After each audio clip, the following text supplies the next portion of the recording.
This tutorial will walk you through how to make a lanyard using leftover scraps of fabric.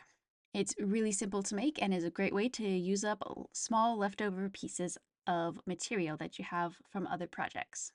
So just pick out some of your favorite scraps and get started with this quick 30-minute lanyard tutorial. Start by arranging your fabric scraps. Line them up however you like, making sure that the scrap collage is long enough to fit your lanyard pattern. Remember to overlap the fabric pieces to account for seam allowance.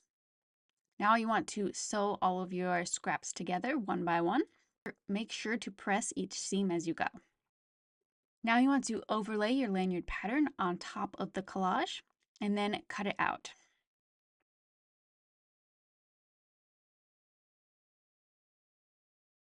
Apply the interfacing to the back of the lanyard.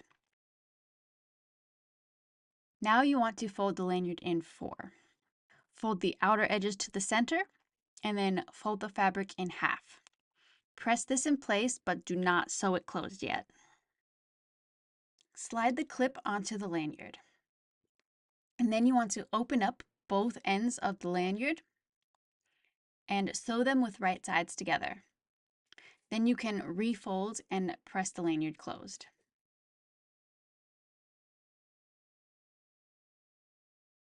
Now you will sew the lanyard closed all the way around the edge. Keep sliding the hook out of the way as you go. Fold the fabric around the hook and sew it to keep the hook in place. And there you have it. You have finished making your scrap fabric lanyard.